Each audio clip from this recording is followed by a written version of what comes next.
یسألونک ماذا ینفقون، اے حبیب صلی اللہ علیہ وسلم یہ آپ سے سوال کرتے ہیں، پوچھتے ہیں خرچ کرنے کے بارے میں کہ کیا خرچ کیا جائے۔ یہ دوسرا ترجمہ ہے کہ کن پر خرچ کیا جائے۔ قل اے حبیب صلی اللہ علیہ وسلم آپ ارشاد فرما دیجئے ما انفقتم من خیر، مال حلال میں سے اچھا خرچ کرنا ہے کس کے لیے؟ فللوالدین، والدین کی خدمت کے لیے، والاقربین اور قریبی رشتہ داروں کے حقوق کی ادائیگی کے لیے خرچ کرنا ہے، والیتاما اور یتامہ کی ضروریات زندگی کو پورا کرنے کے لیے، والمساکینی اور مسکینوں کی دلجوئی اور ضرورتوں کو پورا کرنے کے لیے، وابن السبیلی اور مسافروں کے لیے خرچ کرنا ہے۔ وما تفعلوا من خیر، اور جو بھی تم کام کرو بھلائی کا، فإن اللہ بہ علیم، پس بے شک اللہ تعالیٰ ان کاموں کو خوب جانتا ہے۔ یہ اصل میں ایک شخص تھے جو کہ عمر کے لحاظ سے بڑھاپے کی عمر کو تھے، ضعیف العمر شخص تھے اور مالدار تھے، تو وہ چاہتے تھے کہ قبل اس کے کہ میرا انتقال ہو جائے، وفات ہو جائے، میں دار فانی سے رخصت ہو جاؤں، اس مال حلال میں سے جو اللہ تعالیٰ نے مجھے کثیر سرمایہ عطا کیا ہے مالی شکل میں اس کا نفع اٹھاؤں، کیونکہ بعد میں وہ جانتے تھے، ان کا تقویٰ تھا کہ یہ بعد میں آل اولاد کے ہی کام آنا ہے، اور جب تک شریعت کا یہ مسئلہ ہے کہ جب تک بندہ مال کا مالک ہوتا ہے تب تک وہ جتنا بھی خرچ کرتا ہے اللہ تعالیٰ اس کو زیادہ سے زیادہ ثواب عنایت فرماتا ہے۔ تو انہوں نے رسول اللہ صلی اللہ علیہ وسلم سے یہ مسئلہ پوچھا کہ میں اپنے مال کو کہاں خرچ کروں اور کس کس راہ پر خرچ کروں، کیسے انداز کے ساتھ خرچ کروں کہ جس کا مجھے زیادہ ثواب حاصل ہو۔ یہ بھی ان کے تقوی کی بہت بڑی دلیل ہے۔ ہمارے پاس بہت سا سرمایہ بھی ہوتا ہے، وقت بھی ہوتا ہے، لیکن ہم اس جانب ذوق شوق کے ساتھ کوشش ہی نہیں کرتے کہ کدھر کو خرچ کریں، یا جو ہماری طبیعت میں آتا ہے، ذہن میں آتا ہے، ہم اس طرح سے خرچ کر لیتے ہیں۔ یعنی ان کے تقوی کی یہ بڑی معراج تھی کہ وہ جو بھی مسئلہ پوچھتے سرکار عالمی صلی اللہ علیہ وسلم کی بارگاہ میں حاضری دے کر وہ مسئلہ پوچھتے، کیونکہ ان کا عقیدہ اور نظریہ برحق یہ تھا کہ جو نبی رحمت صلی اللہ علیہ وسلم کی بارگاہ سے ہمیں جواب ملے گا وہی اصل میں دین متین کا جز بنے گا، دین متین کا حصہ بنے گا، کیونکہ جو عالمی کے رب نے نبی اکرم صلی اللہ علیہ وسلم کو جو شان و شوکت عطا فرمائی، اس میں سے ایک شان و شوکت آپ کا لقب مبارکہ یہ بھی ہے کہ آپ شارع امت ہیں، یعنی شریعت کا نازل کرنے والا تو اللہ تعالیٰ ہے، لیکن شریعت کے جو احکامات یا جو احکامات کے ساتھ ساتھ اصول، ضوابط، قواعد دین کے نبی اکرم صلی اللہ تعالیٰ علیہ وسلم نے بیان فرمائے، وہ آپ کو اختیار حاصل ہے، جس چیز کو چاہے حلال فرمائیں۔ یہ اللہ کا قرآن بھی بیان کرتا ہے کہ الرسول النبی الامی الذی یجدونہ مکتوبا عندہم فی التوراۃ والانجیل یأمرہم بالمعروف وینہاہم عن المنکر ویحل لہم الطیبات ویحرم علیہم الخبائث۔ اس آیت کے اندر اللہ پاک نے نبی اکرم صلی اللہ علیہ وسلم کا یہ اختیار بتایا کہ وہ اللہ کی عطا سے، اپنی طرف سے نہیں، اللہ کی عطا سے، یہی عقیدہ اہل محبت ہے اور اہل حق ہے، اللہ کی عطا سے جس چیز کو چاہیں آپ کو اللہ نے یہ شان اور یہ معراج عطا فرمائی، حلال فرما دیں کسی چیز کو، اور جس چیز کو چاہیں آپ حرام فرما دیں۔ تو اسی لیے ان کا عقیدہ یہ تھا کہ نبی پاک صلی اللہ علیہ وسلم شارع ہیں، اور ان شارع دین کے بتائے گئے اصول و ضوابط پر ہم عمل کریں گے تو اللہ تبارک و تعالی ہمیں ثواب کی اور نفع آخرت کی صحیح برکتیں عطا فرمائے گا۔ اسی وجہ سے انہوں نے حضور علیہ الصلوۃ والتسلیم کی بارگاہ سے پوچھا، تو آپ صلی اللہ علیہ وسلم نے سب سے پہلے جو خرچ کرنے کا مصرف بتایا، جگہ بتائی، وہ والدین کی بتائی۔ اب سوال یہ پیدا ہوتا ہے کہ کیا پھر خرچ کرنے میں تو زکوٰۃ بھی آتا ہے اور واجب صدقات بھی آتے ہیں، کیا وہ بھی والدین کو دے سکتے ہیں؟ اکثر بندے رمضان شریف کے اندر بھی یہ پوچھتے ہیں کہ ہمارے مائی باپ ضرورت مند ہیں اور ہم ان کی احتیاجی کمزوری کو زیر نظر رکھ کے ترس آتا ہے کہ ویسے بھی تو ان کو دیتے ہیں ہم، تو کیا زکوٰۃ کی مد میں بھی ان کو پیسہ کوئی دیا جا سکتا ہے؟ تو اس کا آسان سا جواب یہ ہے کہ ان کو نہیں دیا جا سکتا۔ جو اصلی انسان کے رشتہ دار ہوتے ہیں نا، جیسے بیٹا ہے، جیسے بیٹی ہے، جیسے والدہ ہے، جیسے ماں ہے، باپ ہے، ان کو یاد رکھیں کہ یہ زکوٰۃ نہیں لگتی۔ ہاں اس صورتحال کے اندر کہ آپ ان کو ویسے دیں، زکوٰۃ کی مد میں ان کو نہیں لگے گی، صدقات واجبہ کی شکل میں ان کو نہیں لگتی، لیکن ان کو ایک ضرورت مند ہونے کے ناطے اگر ویسے دے دیتے ہیں زکوٰۃ کا مستحق سمجھ کے نہیں، اور دوسرا ایک اس کا طریقہ علماء کرام آج کل کی جدید صورتحال کے اندر یہ بیان فرماتے ہیں کہ جو ضرورت مند ہو، جس پر زکوٰۃ لگتی ہو، وہ آپ کے سگے خونی ان رشتوں میں سے نہ ہو، ماں باپ میں سے، بیٹا بیٹی میں سے نہ ہو، آپ اس کو زکوٰۃ دے دیں، اور اس کو زکوٰۃ دیں گے، اس کو تو زکوٰۃ لگتی ہے، وہ تو زکوٰۃ لینے کا حقدار ہے، اور وہ آگے پھر جذبہ رحم دلی کے تحت یا اخلاقی تقاضوں کے مطابق وہ آپ کے والدین کو دے دے وہی مال، تو اس صورتحال کے اندر والدین اس مال کا استعمال کر سکتے ہیں، ڈائریکٹ اولاد نہیں دے سکتی۔ یہ اسلام نے اس لیے اصول وضع فرمایا تاکہ وہ جس کو کہتے ہیں نا ہماری اردو کے اندر کہ گھر کی بات گھر میں نہ رہ جائے، کہ بیٹا دے رہا ہے تو باپ تک پہنچ رہا ہے، تو پھر اس طرح سوسائٹی کا فائدہ اتنا نہیں ہو سکتا، گھر کے اندر سے ہی گھر کا فائدہ پہنچ رہا ہے، تو باہر تو مال جا نہیں رہا۔ تو اسلام چاہتا ہے یہ جو بندے نے مال حلال کمایا ہے نا، اس کے حقوق ادا ہوں تو معاشرے کے، سوسائٹی کے کثیر افراد اس سے مستفیض ہوں، تو واجب نہیں دے سکتے صدقات واجبہ، اور زکوٰۃ بھی نہیں دے سکتے۔ ہاں نفلی یہاں پہ مراد ہے خرچ کرنا، اور نفلی صدقوں میں سے سب سے پہلا حق کس کا ہے؟ والدین کا،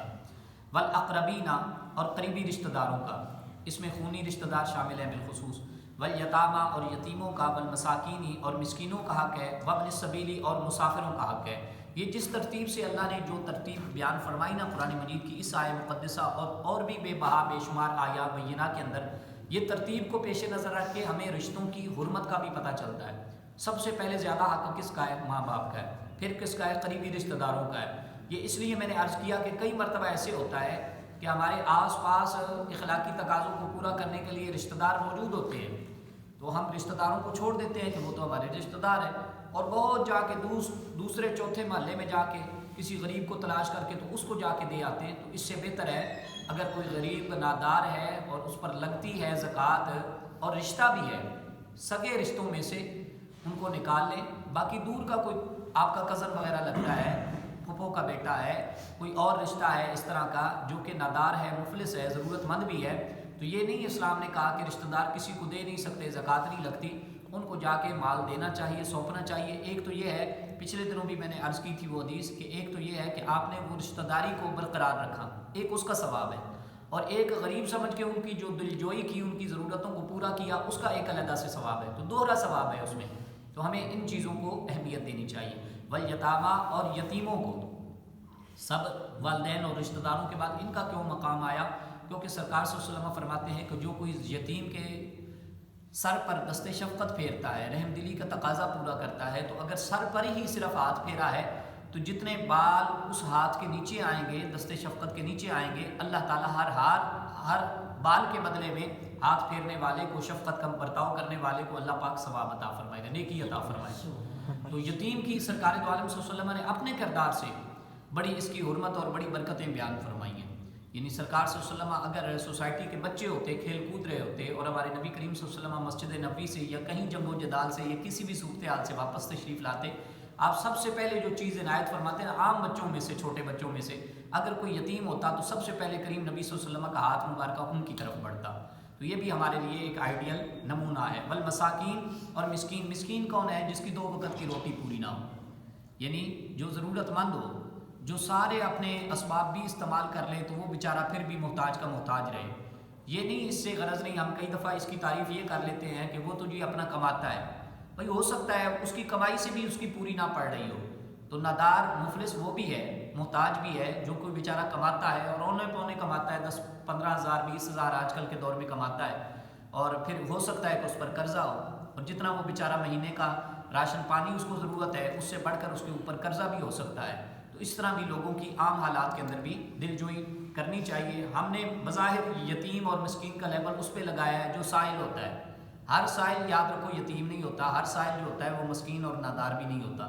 کئی سائل جو ہوتے ہیں وہ پیشہ ور ہوتے ہیں، بلکہ اکثریت پیشہ وروں کی ہے، تو اس میں ہمیں تھوڑا سا یہ کرنا چاہیے کہ کوشش کرنی چاہیے کہ سوسائٹی کے اندر تلاش کرنا چاہیے، جہاں کوئی بھی غریب ہماری نظر کے نیچے آئے تو اس کی چپکے سے جو ہے وہ خدمت کرنی چاہیے، کیونکہ جو لوگ چپکے سے نہیں کرتے نا، تو اللہ پاک نے قرآن مجید کے اندر ارشاد فرمایا یا ایھا الذین آمنوا لا تبطلوا صدقاتکم بالمن والاذی، ہو سکتا ہے صدقہ تو دیا ہے، نفلی طور پہ مال بھی خرچ کیا ہے، وہ مسکین یتیم غریب تک، جو نادار طبقہ ہے اس تک پہنچ گیا ہے، لیکن ہم نے کسی کے سامنے ظاہر کر دیا ہے، یا جیسے ہوتا ہے کہ آج کل وہ مطلب ایک ہوتا ہے تصویری کلچر ہے ہمارے ہاں کہ جب تک وہ نہیں بنے گی، فوٹو شوٹ نہیں ہوگا، تو تب تک جو ہے وہ ہماری نیکی کسی کھاتے میں نہیں آئے گی، تو وہ دنیا کے کھاتے میں جس نے جمع کروانی ہو وہ کرواتا رہے۔ رمضان شریف ہو، آٹے کا تھیلا دے رہے ہیں تو تب بھی یہ کریں کہ بالمنی، اللہ پاک نے فرمایا احسان جتلا کر، تو اس طرح کسی کی عزت نفس مجروح ہوتی ہے، ظاہری بات ہے، چاہے تھوڑا دیا ہے چاہے زیادہ دیا ہے، کوشش کریں کہ خفیہ طریقے سے دیں، اور بالاذا تکلیف بھی نہ دیں، یعنی اس کو بھی کوئی جملہ نہ کسیں بعد میں۔ کل کلام کو سوسائٹی کے دیگر افراد بیٹھے ہوئے ہیں اور اپنا ایک نام بنانے کے لیے اور اپنی عزت کی شوشا کرنے کے لیے یہ اس کو نہ کہیں کہ کل کو تو تیرا گھر کا چولہا جلانے کے قابل تو نہیں تھا، اتنی اہلیت نہیں رکھتا تھا، وہ اہلیت تو نے کھو دی تھی، اور میں نے تیرے گھر کا راشن پانی یا تیرے چولہا جلانے کا سامان پیدا کیا تھا، سبب پیدا ہوا تھا۔ یہ اس طرح بھی یہ تکلیف ہے۔ غریب کو غریبی کا بھی تانا دینا یہ بھی تکلیف کے باعث ہے، اور اللہ تعالیٰ فرماتا ہے ایسے صدقات چاہے کروڑا قسم کے بھی ہوں یہ باطل ہو جاتے ہیں، یعنی ضائع ہو جاتے ہیں۔ وابن السبیلی اور مسافروں کے لیے بھی ٹھیک ہے، مانتے ہیں کہ آج کل دور کچھ اس قسم کا ہے کہ ہر بندے پر اعتبار نہیں کیا جا سکتا، لیکن پھر بھی کوشش کرنی چاہیے، اور جو خیر کی کوشش کرتے ہیں اللہ تعالیٰ ان کے لیے غیب سے اسباب بھی پیدا فرما دیتا ہے، لہٰذا مسافروں کے ساتھ بھی چاہیے۔ کئی دفعہ ایسے ہوتا ہے حالت سفر کے اندر کوئی ایسی حادثے کی صورتحال رونما ہو جاتی ہے، تو اس کے اندر اگر اور نہیں ہو سکتا، مالی طور پہ آپ کسی کی معاونت نہیں کر سکتے، اسی طرح میں نے سائلین کے بارے میں بھی آپ کو ایک نسخہ بتایا تھا، پوائنٹ بتایا تھا، آپ اور کسی بھی طرح کی ان کی ہیلپ نہیں کر سکتے مانگنے والوں کی، اور یہی کشمکش کے اندر ہے، پتہ نہیں وہ جائز مانگ رہا ہے، پتہ نہیں وہ پیشہ ور ہے، تو اس کو کم از کم کھانا کھلا دیں۔ اسی طرح کوئی مسافر ہے تو کم از کم ٹھیک ہے اس کو کھانے کے پیسے دے دیں، کم از کم اتنے کہ اگر وہ آپ کے ہاتھ سے نہیں کھاتا حالات کے تقاضوں کی وجہ سے، تو اس کو پیسے دے دیں کہ جتنے میں وہ اپنا ایک وقت کا کھانا کھا لیں، یہ بھی ان کے ساتھ ہمدردی ہے۔ اور اللہ پاک فرماتا ہے وَمَا تَفْعَلُوا مِنْ خَيْرٍ، جو بھی بھلے میں سے کرو گے نا، وہ دنیا میں چاہے اس کی تشہیر نہ ہو، کسی کو نہیں بتایا، اور بھلے جس نے آپ سے خدمت لی ہے، جس پر آپ نے اپنا نفلی صدقے کا حق استعمال کیا ہے، وہ بھی ہو سکتا ہے شکریہ، تھینکس یا جزاک اللہ نہ بولے، آپ کو پوچھے ہی نہ کہ میں آپ کا مشکور ہوں، تو اللہ پاک نے یہاں پہ ہمیں یہ باور کروایا ہے، یہ ترغیب دی ہے کہ آپ کو اس سے امید بھی نہیں رکھنی چاہیے۔ کئی دفعہ ایسے ہوتا ہے نا کہ ہم پڑوسیوں کے ساتھ حسن سلوک کرتے ہیں یا کسی کے ساتھ بھی، اور دل کے اندر یہ امید باندھی ہوئی ہوتی ہے کہ یہ چلو ہمیں پھر جزاک اللہ تو کم از کم کہے گا نا، یہ تو دعائیہ کلمہ ہے، یہ تو کہے گا، اور وہ اتنا بھی نہیں کہتا، تو دل کے اندر پریشانی نہیں ہونی چاہیے۔ اللہ پاک فرما رہا ہے فَإِنَّ اللَّهَ بِعَلِيمٌ، اللہ تعالیٰ جانتا ہے، وہ اللہ کے خزانہ غیب کے اندر تمہارا وہ اکاؤنٹ بن گیا ہے، وہ چیز وہ نیکی وہ جمع ہو گئی ہے، تمہیں اس کی امید نہیں رکھنی چاہیے۔ کتب علیکم القتال وہو کرہ لکم، فرض کیا گیا ہے تم پر خدا کے راستے میں جہاد کرنا، وہو کرہ لکم، ویسے واو کا معنی اور ہوا کا معنی وہ، کرہ کا معنی ناپسند، لکم کا معنی تمہیں، وہ ناپسند ہو تمہیں، تو اس کا بہترین ترجمہ اور بہتر طریقے سے یہ کر سکتے ہیں، فرض کیا گیا تم پر خدا کے راستے میں لڑائی لڑنا اگرچہ وہ تمہیں ناپسند لگے، یعنی ظاہری بات ہے کہ بندے کو پتہ ہے زخم لگنا ہے، کٹ لگنا ہے، پھر سردی بھی ہو سکتی ہے، پھر گرمی کی شدت بھی ہو سکتی ہے، پھر موسم کی سختیوں اور صعوبتوں کے ساتھ ساتھ مجھے گرفتار کیا جا سکتا ہے، اور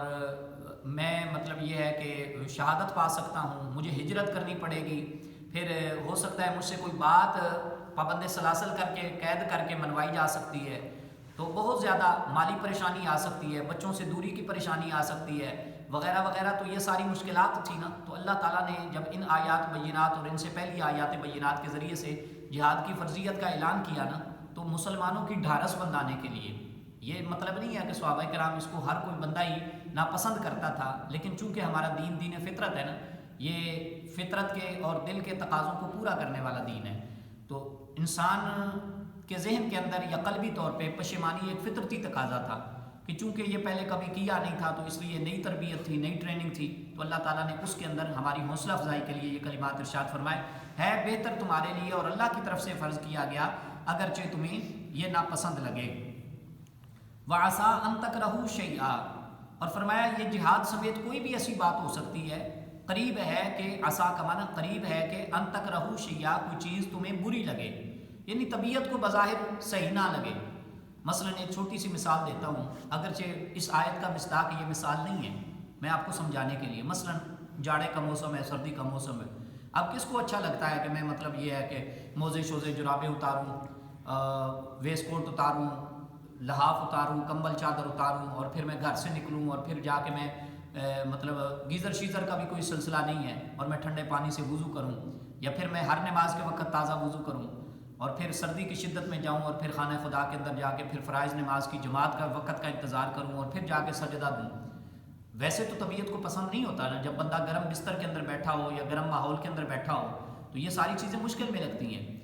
تو لیکن جب ثواب کی طرف نگاہ دوڑائیں گے یا حکم ربی کی طرف نگاہ دوڑائیں گے تو جس کو اللہ کی معرفت سے، اللہ کی یاد سے لذت ملتی ہوگی، محبت ہوگی، تو وہ ظاہری بات ہے کہے گا کہ ہے تو مشکل لیکن ہے بڑے اجر کی بات، تو مجھے جاننا چاہیے. تو آپ دیکھتے ہیں کہ پھر وہ نمازی پاکیزہ حضرات وہ ہر نماز کے وقت اگرچہ وضو ہوتا ہے، وضو کرنا ثواب کی نیت سے یہ بھی باعث عبادت ہے. اگرچہ پچھلے وضو سے نمازیں پڑھی جا سکتی ہیں جب تک وضو ٹوٹے نہ، لیکن وضو بحالی کے باوجود بھی وہ دوبارہ وضو کرتے ہیں تو اس کا کثیر ثواب ہے. اور حضرت علی المرتضیٰ کرم اللہ وجہ الکریم کا مجھے قول مبارکہ یاد آ گیا جب آپ سے پوچھا گیا نا کہ آپ کو کیا کیا چیزیں پسند ہیں، تو ایک تو آپ نے یہ قتال فی سبیل اللہ کا ذکر فرمایا اور دوسرا فرمایا سردی جاڑے کے موسم میں تازہ وضو کرتے رہنا، یعنی اللہ کی عبادت کا زیادہ مزہ لوٹنا. یاد رکھو کہ جو بھی پچھلے دنوں بھی میں نے یہ مسئلہ عرض کیا تھا کہ پوچھا گیا کہ حج بیت اللہ کے ارکان میں سے یا عبادات میں سے کون سی زیادہ عبادت کا درجہ ہے، تو سرکار صلی اللہ علیہ وسلم نے کیا جواب ارشاد فرمایا، جس میں مشقت زیادہ ہو. تو میں نے اس سلسلے میں عرض کیا تھا دین کی روشنی میں کہ جس کام کے اندر بھی بھلے وہ کوئی کام ہو، فرضیت کا درجہ ہے، نفلی درجہ رکھتا ہے، کوئی بھی ہے،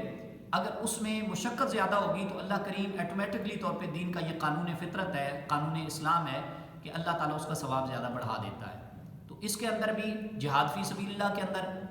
ظاہری بات ہے لوگ یہ چاہ رہے تھے، کچھ خواہش کر رہے تھے کہ اچھا کچھ لوگ تو چلے جائیں نا میدان بدر کے اندر، میدان احد کے اندر، اور ہماری گھروں کے اندر یا مسجد حرام شریف کے اندر رسول اللہ صلی اللہ علیہ وسلم یا مسجد قباء کے اندر ڈیوٹیاں لگا دیں، پیچھے ہم جو ہیں وہ پھر ان ڈیوٹیوں کو پورا کریں،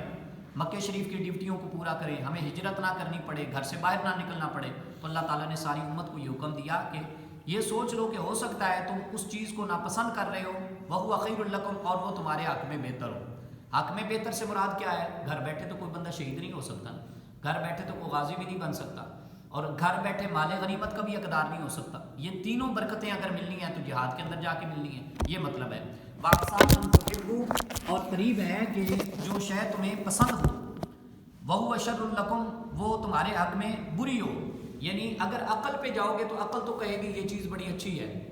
مگر باری تعالیٰ کی نگاہ مبارکہ کی برکت سے دیکھو گے تو وہ چیز ہو سکتا ہے تمہارے لیے بری ہو. عقل کہہ رہی ہے اچھی ہے اور شریعت کہہ رہی ہے، اللہ تبارک و تعالیٰ خالق کائنات کی قدرت کہہ رہی ہے کہ وہ چیز بہت اچھی ہے تمہارے لیے. یعنی عقل کے مطابق تم نے نہیں چلنا. جب کہہ دیا نا کہ قل ان صلاتی و نسکی و محیای و مماتی للہ رب العالمین، پھر ہر ایک چیز کا مالک و مختار اللہ کی ذات کو بنانا ہے. حاکم کون ہے؟ اللہ تعالیٰ کی ذات. قانون قدرت کا مالک کون ہے؟ اللہ تعالیٰ کی ذات. تو ہر چیز پر تم نے یہ سمجھنا ہے کہ ہم نے کلمہ اسلام پڑھ لیا ہے تو اپنی جان کی ملک جو ہے وہ اللہ کریم کو عطا فرما دی ہے، اور حقیقت میں اللہ تبارک و تعالیٰ ہی کے پاس ملکیت ہے بندے کی. تو یہ اس صورتحال، اور یہ جو آیت مبارکہ ہے یہ اس صورتحال سے بھی تعلق رکھتی ہے کہ اس وقت کچھ مسلمان جو تھے وہ مشرکہ عورتوں سے، آگے بھی پھر آئے گا، مشرکہ عورتوں سے بھی نکاح کرتے تھے. آگے پھر تفصیل آئے گی، وَلَا تَنْكِحُوا الْمُشْرِكَاتِ حَتَّى يُؤْمِنْ وَلَا أَمَةٌ مُؤْمِنَةٌ خَيْرٌ مِّن مُشْرِكَةٍ وَلَوْ أَعْجَبَتْكُمْ وَلَا تُنْكِحُوا الْمُشْرِكِينَ حَتَّى يُؤْمِنُوا. یہ سارا باب آئے گا. لیکن اس وقت کے حساب سے میں یہ مثال ایڈوانس میں اس لیے بتا رہا ہوں کہ کون سی چیز ایسی ہو سکتی ہے کہ جو بندے کو بڑی اچھی لگے لیکن اللہ کی نظر میں وہ بندے کے حق میں بہتر نہ ہو. تو مشرکہ عورتوں سے کچھ لوگ نکاح کر لیتے تھے، اور کچھ بیبیاں تھیں وہ مشرک غلاموں سے نکاح کر لیتی تھی، مشرک آزاد مردوں سے نکاح کر لیتی تھی. تو اللہ تعالیٰ نے آگے جا کر اسی سورہ بقرہ کے اگلے حصے کے اندر فرمایا کہ تمہارے حق میں وہ بہتر نہیں ہے، یعنی مومن ہو اور غلام ہو وہ مشرک آزاد مرد سے بیبیوں کے حق میں بہتر ہے. اور اسی طرح کوئی عورت مشرکہ ہو اور ہو آزادی کی حالت میں، اور اس کے بدلے میں کوئی عورت مومنہ ہو، حالت ایمان کے اندر ہو، اور ہو غلامی کی حالت میں. تو فرمایا یہ جو غلامی کی حالت میں بھی ہیں آپ نے ایمان کی حالت کو دیکھنا ہے، یہ اللہ کی نظر میں تمہارے لیے اچھی ہیں. تو اس سلسلے کے اندر اللہ تبارک و تعالیٰ نے جہاد کی طرف مسلمانوں کو رغبت عطا فرمائی اور فرمایا واللہ یعلم، اور اللہ تعالیٰ خوب جانتا ہے، وانتم لا تعلمون، اور تم نہیں جانتے. یعنی کیا نہیں جانتے اور کیا اللہ جانتا ہے؟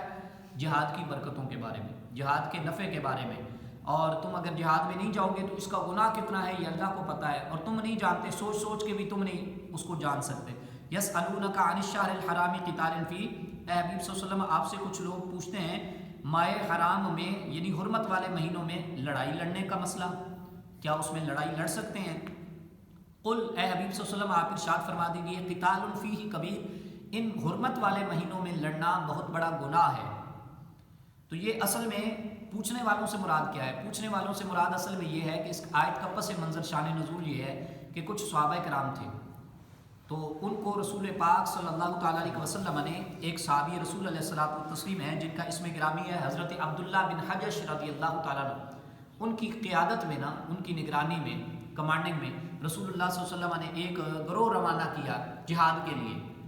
تو چونکہ حرمت والے جو مہینے ہیں ان میں لڑائی لڑنا حرام ہے اور بڑا گناہ ہے، تو یہ انہوں نے کہا کہ چلو یہ تو جمادی الاولیٰ جمادی الاخریٰ کی، یعنی جس کو ہم جمادی الثانی بولتے ہیں، یہ اس کی آخری تاریخ ہے، تو انہوں نے کہا چلو رجب کا چاند تو نہیں چڑھا نا حرمت والے مہینے کا، تو اس میں تو لڑائی لڑی جا سکتی ہے۔ تو انہوں نے لڑائی لڑی، اپنی طرف سے کیا سمجھ رہے ہیں جمادی الثانی کی آخری ڈیٹ ہے، اب تک تو حرمت والا مہینہ شروع نہیں ہوا نا، چلو آج دن کا جہاد ہے تو دن کے اندر جہاد جائز ہے، تو وہ کر کے آ گئے۔ تو وہ کرنی ایسی ہوئی کہ چاند نکلا ہوا تھا، مطلع صاف نہیں تھا، تو اس کی وجہ سے پتہ نہیں چلا، وہ رجب شریف کا مہینہ شروع ہو چکا تھا۔ تو جب یہ عبداللہ بن حجش رضی اللہ تعالیٰ عنہ کی زیر قیادت یہ جب قافلہ واپس آیا نا جہاد فی سبیل اللہ کر کے،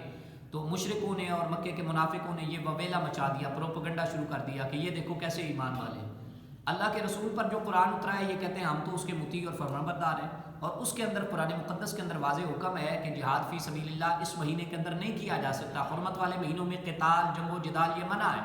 اور یہ اس میں بھی اللہ کے حکم کو، اپنے رب کے حکم کی پامالی کر رہے ہیں، یہ عجیب سے مسلمان ہیں، تانا زنی کی۔ تو اس آیت کے اندر چونکہ پھر یہ واویلا پہنچتا پہنچتا سرکار دو عالم صلی اللہ علیہ وسلم کے دربار شریف کے اندر آ گیا، تو آقا کونین صلی اللہ علیہ وسلم سے مسئلہ پوچھا گیا کہ اچھا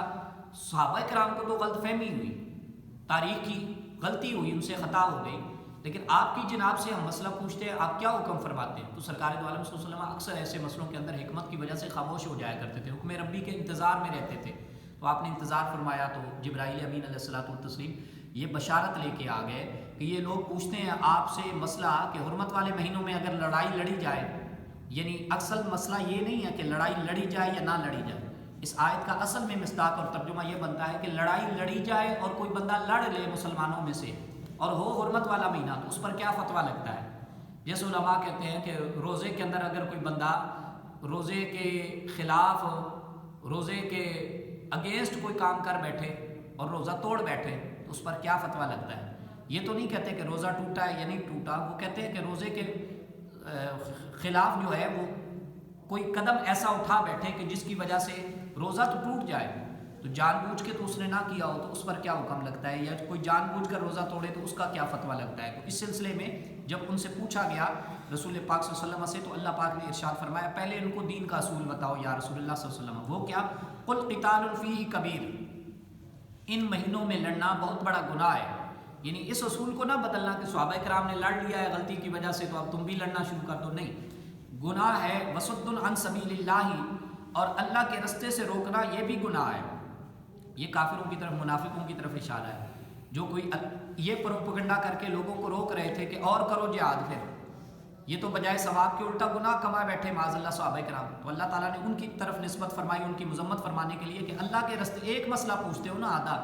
حرمت والے مہینوں میں لڑائی لڑنے کا، دوسرا بھی تو پوچھو نا کہ اللہ کے رستے سے روکنا یہ کتنا بڑا گناہ ہے۔ وَكُفْرٌ بِهِ، اور اللہ پر ایمان نہ لانا، اللہ کی ذات برحق کا انکار کرنا، دین کے احکامات کا انکار کرنا، یہ بھی بہت بڑا گناہ ہے۔ والمسجد الحرامی، اور تیسرا بڑا گناہ تمہارا یہ ہے مسجد حرام سے روکتے ہو نمازیوں کو، عبادت کرنے سے مسلمانوں کو اذیتیں دیتے ہو، اور سرکار دو عالم صلی اللہ علیہ وسلم جیسی عالمین کی رحمت ہستیاں یہ سجدے میں تشریف فرماؤ تو جانوروں کی اوجریاں اوپر ڈال جاتے ہو، تو یہ کوئی تمہارا کار ثواب ہے۔ وَإِخْرَاجُ أَهْلِهِ، اور یہ مکے کے رہنے والوں کو یا حرم کے ارد گرد رہنے والوں کو ان کے اپنے گھروں سے نکالنا، جائیدادوں سے آگ کر دینا، جائیدادوں کا حقوق ختم کر دینا، ان سے حقوق سلب کر لینا، یہ کیا ہے؟ اکبر عند اللہ، یہ جو تم مسئلہ پوچھنے آئے ہو نا سرکار علیہ السلام کی بارگاہ میں، یہ ان سے بھی بڑا گناہ ہے۔ اب کتنے گناہ ہو گئے؟ ایک ہے اللہ کے رستے سے روکنا، دوسرا یہ ہے کہ اللہ کو نہ ماننا، تیسرا ہے مسجد حرام سے نمازیوں کو روکنا، چوتھا ہے کہ یہ جو اپنے گھروں میں رہنے والے باشندے ہیں ان کو اپنے گھروں سے آگ کر دینا، نکال دینا، یہ تو تمہارے بڑے بڑے گناہ ہو گئے۔ اور پھر فتنہ پھیلاتے ہو،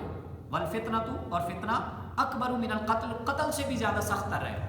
تو یہ تو تم ایک مسئلہ پوچھنے آئے تھے تو اللہ تعالیٰ نے کتنی مذمتی بیان جاری فرما دی، فرمایا تمہارے تو بڑے بڑے گناہ ہیں۔ ولا یزالون یقاتلونکم، اب ان کے بارے میں مسئلہ پوچھنے آئے تھے نا، تو اللہ پاک نے فرمایا اور ہمیشہ، لا کا معنی کیا ہے؟ نہیں،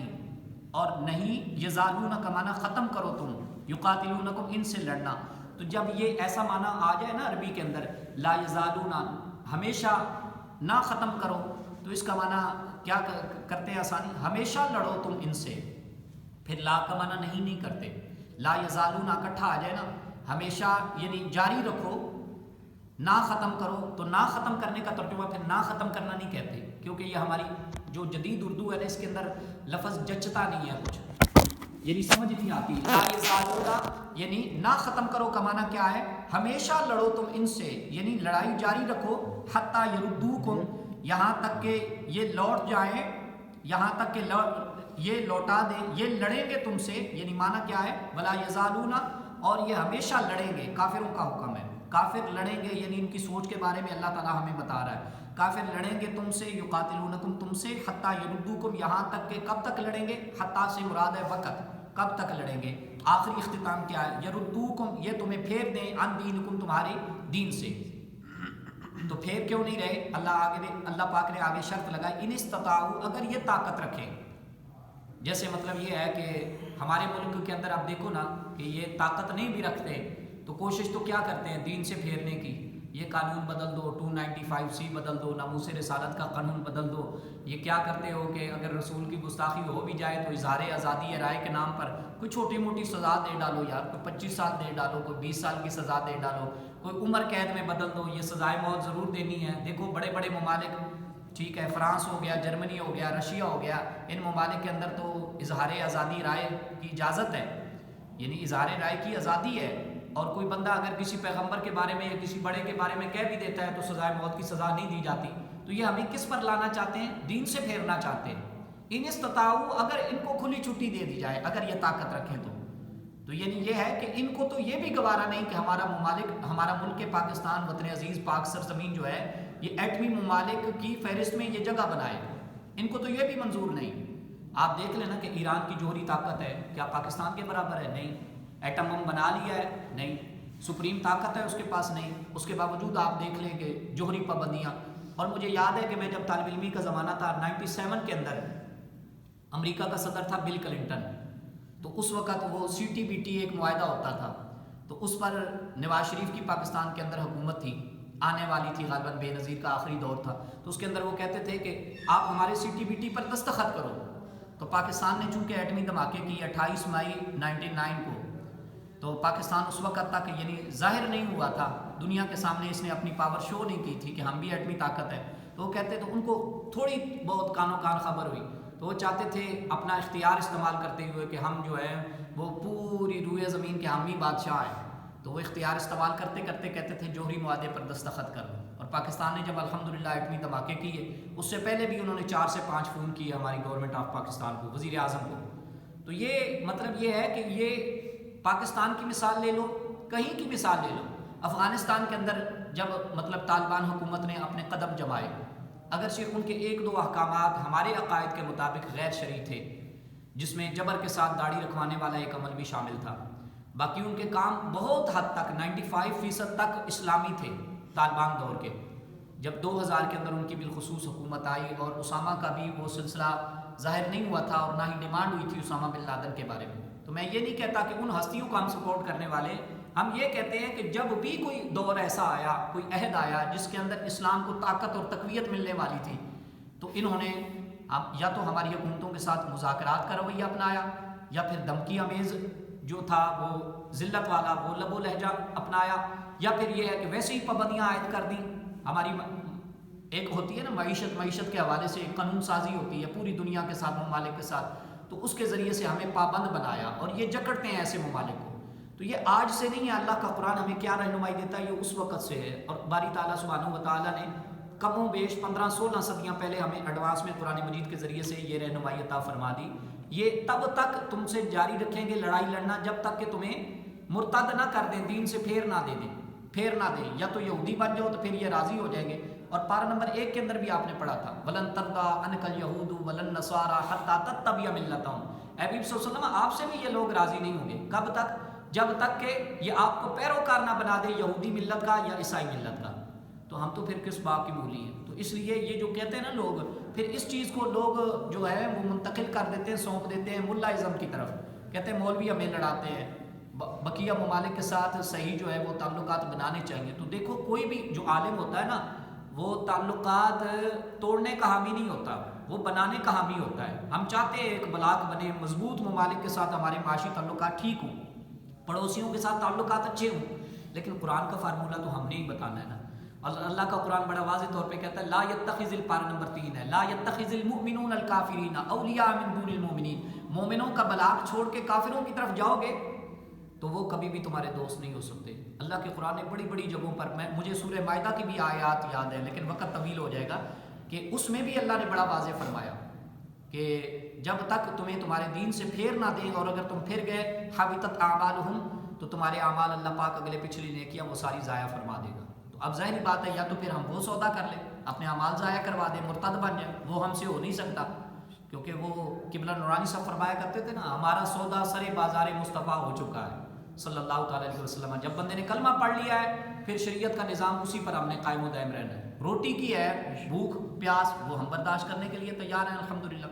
تو اللہ پاک نے فرمایا آگے پھر ہمیں اللہ نے وارننگ دی، جیسے ان کو پیچھے وارننگ دی نا، اللہ نے ہمیں وارننگ دی کہ ان کا تو یہ مشن ہے، اب تمہاری مرضی ہے. وَمَن يَرْتَدِدْ مِنْكُمْ عَنْ دِينِهِ، اور جو کوئی پھر جائے اپنے دین میں سے تم میں سے. حالانکہ یہ جب آیات نازل ہو رہی تھی تو صحابہ کرام میں سے تو کوئی دین کا پھرنے کا سوچ بھی نہیں سکتا تھا، کمزور عقیدے والے تو ہم ہیں. لیکن قیامت تک کے لیے نا قرآن، اور قیامت تک کے لیے یہ ذریعہ ہدایت و نصیحت ہے. تو اس لیے اللہ پاک نے قیامت تک کا حکم بیان فرما دیا جو کوئی پھر جائے اپنے دین سے. جیسے لوگ پاسپورٹ کے نشے میں ڈال کے بندے کو کہتے ہیں چلو کاغذات ہی لکھنا ہے نا، قادیانی بن جاؤ، چلو کوئی بات نہیں، باہر جاؤ گے تو پھر نماز روزہ اپنا کرتے رہنا، ایک وقت کے لیے تو کہو ہم نبی آخر الزمان صلی اللہ علیہ وسلم کو معاذ اللہ ثم معاذ اللہ ہم آخری نبی نہیں مانتے. تو یہ کرتے کرتے یہ ان کا مشن تو پورا آپ کر دیتے ہو. ایک لفظ ہی بولنا ہے نا،